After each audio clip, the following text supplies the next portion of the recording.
سلام من الله عليكم أينما كنتم أيها السادة والسيدات. من تلفزيون دولة إريتريا نحييكم ونقدم لحضراتكم نشرة أخبار الظهيرة والمستهل بالعناوين.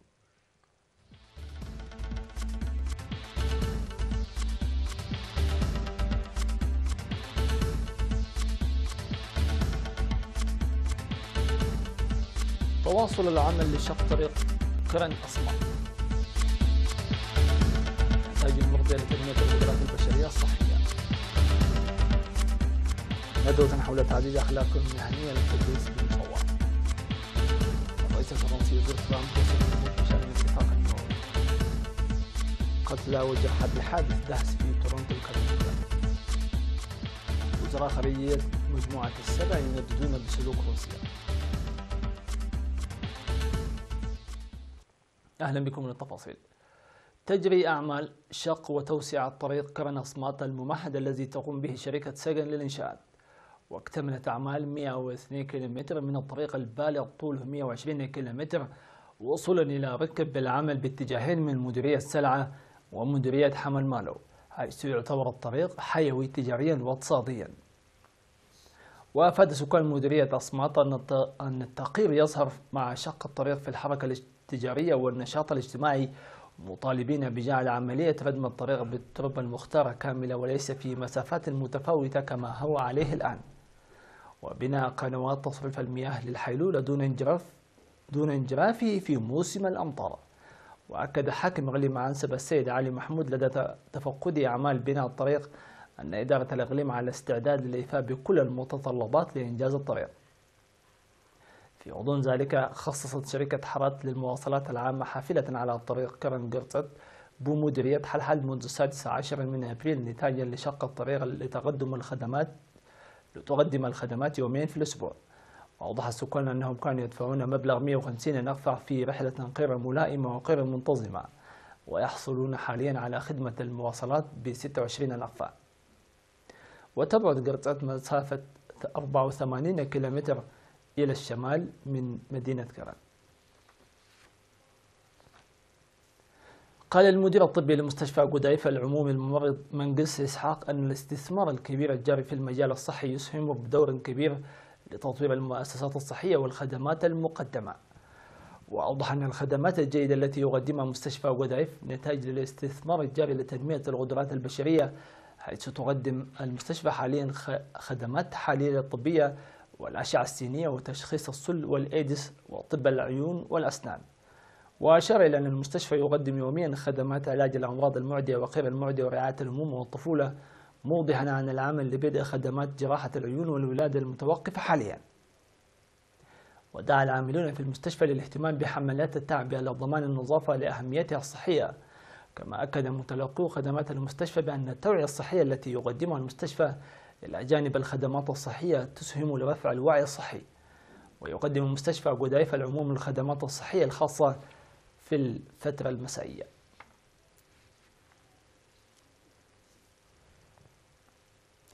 نظمت الجمعية الوطنية للمعلمين في 21 من أبريل الحالي ندوة بمدينة مصوى حول تعزيز السلوك المهني للتدريس. وقدم رئيس الجمعية الأستاذ سمون محري في اللقاء توضيحا حول الأخلاق المهنية للمدرس بالإضافة إلى وعي وفهم المجتمع حول تلك المهنية، منوها إلى أن إعادة قيمة المهنة التدريسية إلى مجراها واجب منزل على كافة المواطنين.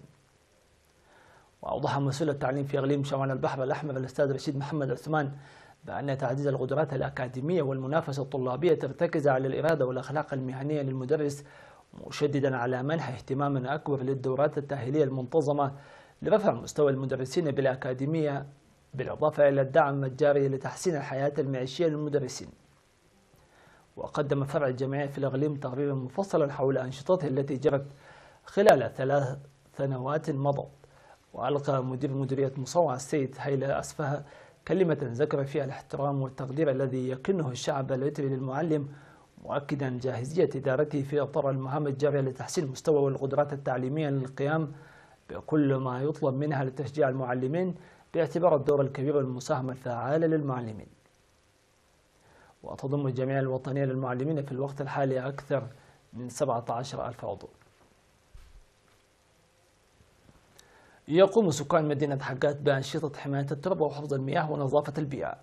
وأوضح السكان أن النفير الذي يقومون به يعتبر مواصلة لبرامج التنمية التي يقومون بها على مدار العام، وتشمل بناء الحواجز المائية واقتلاع أشجار المسكيت وإصلاح البيئة ومساعدة أسر الشهداء.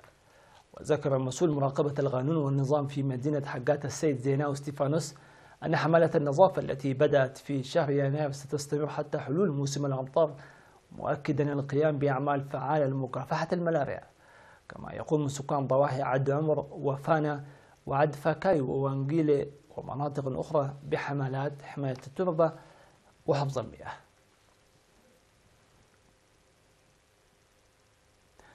أيها السادة والسيدات، نتواصل إياكم مع نشرة الظهيرة، وبعد هذا الفاصل نوافيكم بالأنباء العالمية.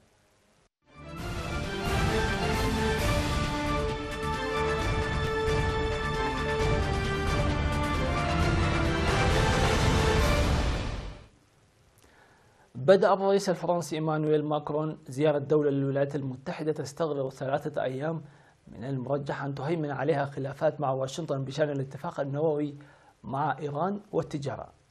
وهذه هي أول زيارة دولة يستضيفها ترامب منذ تولي منصبه في يناير 2017، وفي حين حاول الرئيس الفرنسي تطوير علاقات وثيقة مع ترامب منذ توليه السلطة في مايو الماضي، فلم يشهد نتائج ملموسة تذكر بشأن قضايا تتراوح من إيران إلى سياسات المناخ.